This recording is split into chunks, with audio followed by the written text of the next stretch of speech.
We are back after a few days. I have all the other materials needed to finish the radiator installation, so let's take a look at the progress that was made off camera. So I went ahead and I put 2 riv nuts in. These are M6 riv nuts that will house, or that will work to fasten the top of the radiator to the upper core support.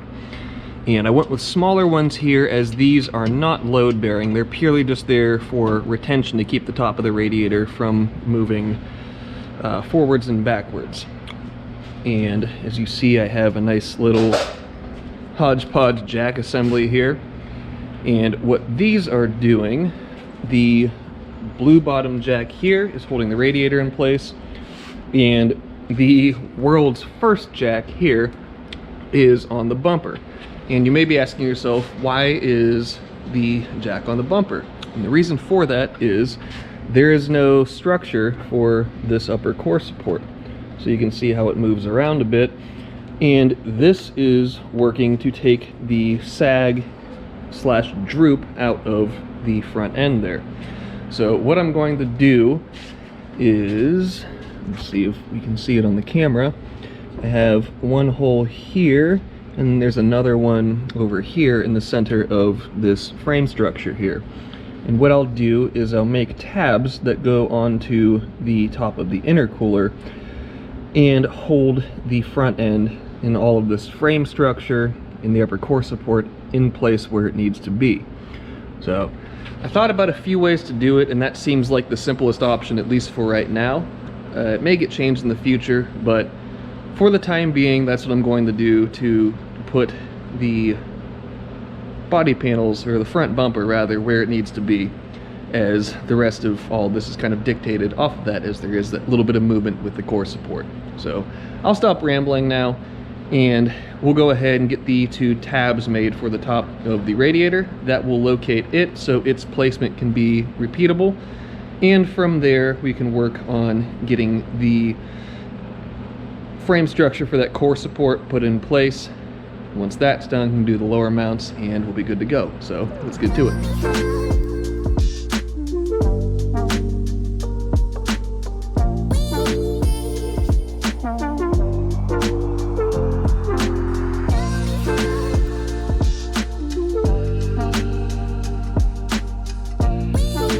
Now you may be asking yourself, why in the world in the last clip was I taking an angle grinder to the brand new radiator? And there's a reason for it. So what I did is I cut this notch out of this bottom corner. And the reason for that is the radius of the tube nose here. So as the radiator goes down in place, the straight flat section of bar through here is no issue. But this radius portion here, that corner of the tank was sitting on the top of the tube and causing the core to sit at a bit of an angle. So now with that notch taken out of the corner there, we have no interference issue and everything's good to go as far as this thing sitting level and how I want it to in the car.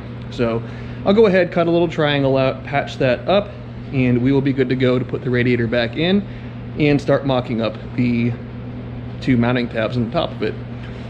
Now, I know I mentioned in an earlier portion of the video that I wanted to use the factory Toyota like hook clamps that go on the top of the radiator to retain it in place.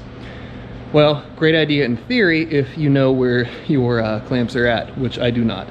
So I looked around a little bit, gave up, and this is the next best option. So we'll keep going with these tabs, get them put on the top of it, get it in place that way, and then can deal with mounting the upper core support and getting all that structure solidified in place.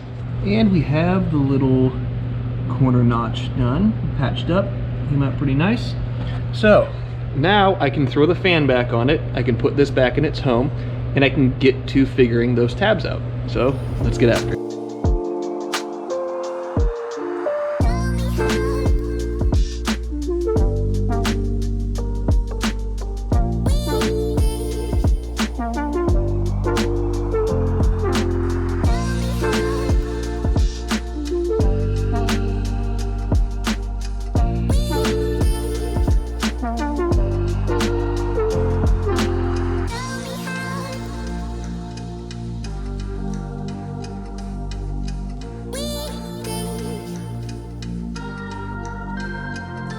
I went ahead and I tightened the bumper skin to the fenders and tightened up everything on the front end that was loose. It is not aligned yet, but everything's tight, and in doing that, it really firmed up the front end. So I think I'm going to hold off on building the little auxiliary mounts that I was talking about for the upper core support, as I'm going to try to figure out a different way, I think, to do it, as opposed to putting those couple little tabs on there.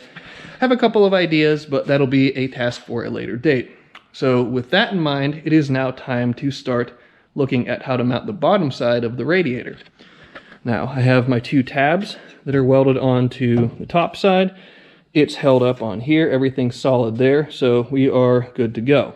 So now we'll have to raise the car up, go underneath, go to the bottom side, and start figuring out how I want the posts to go on the bottom, and how I want the tabs to be designed, and so on and so forth. So let's raise the car up and start looking at that. Let's take a look underneath of the car and see, we get an idea of how the tabs are going to go.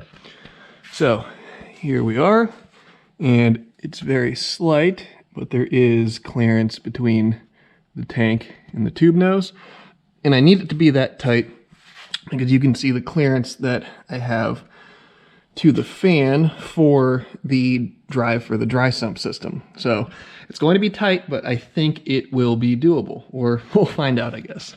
So I need to put 2 posts on the bottom side of the radiator and then corresponding tabs on the tube nose that will hold this in place, and that will be the load-bearing section, or the load-bearing mounts for this radiator.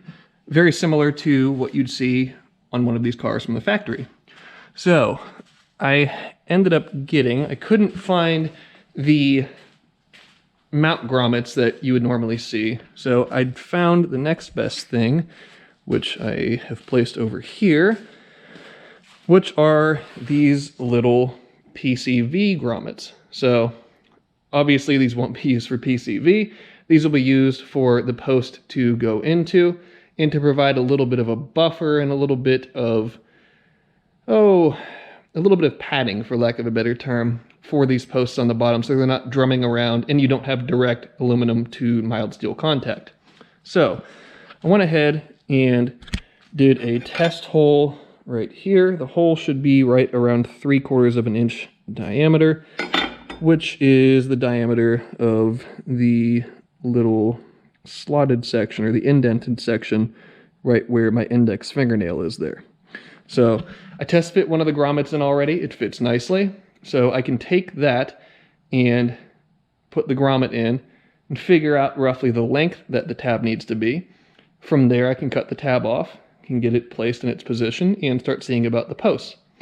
So the other thing with the posts is I have my 1/2-inch aluminum bar stock here, and the ID of these grommets is a little bit too small for that 1/2-inch post to go into.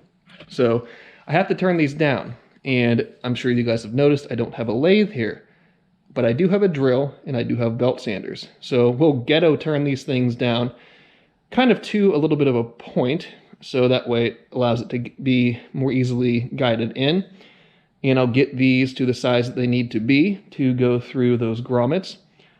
Once we have that done, I can place the pointy posts on the bottom side of the radiator and weld them on, and then we'll be cooking with fire at that point. So let me go ahead, get this first tab kind of mocked up, so that way I at least have an idea of where it is going to, or where they're going to lie on that tube nose, and we will go from there.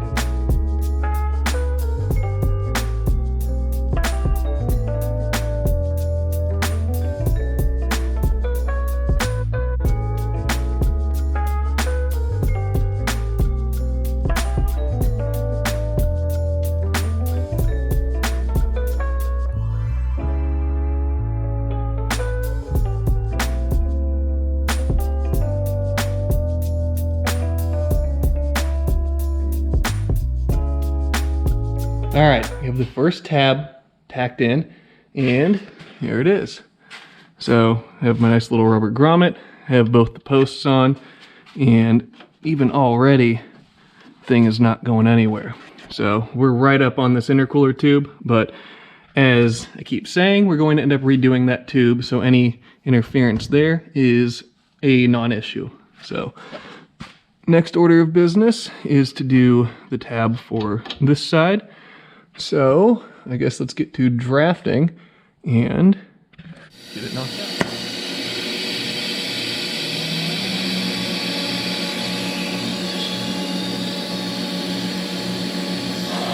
And there we have the second tab tacked in. So I can tell already that it's going to be super strong the way that this is all set up.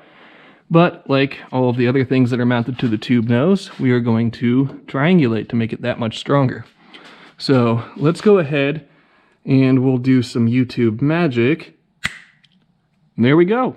I have triangle gussets on both of the mounts just to make them that much stronger. And these are ready to be welded. So we are almost done with this project. Welding those in should be the last bit involved with mounting this, aside from painting the mount, obviously. So I'll go ahead, lower the car down, pull the radiator out, pull those rubber grommets out so I don't melt them, and get them melted in.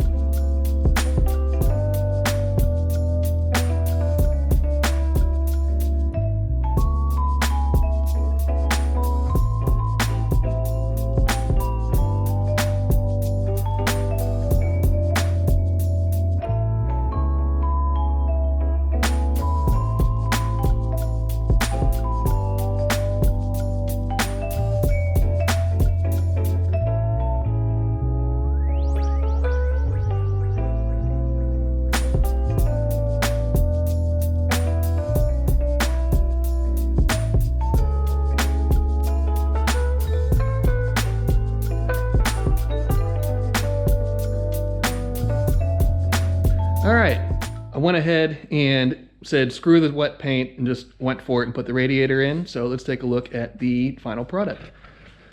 So there's how she sits. Put some little tie fasteners there because I have some extras, so why not? And everything sits just the way that it did as we mocked it up.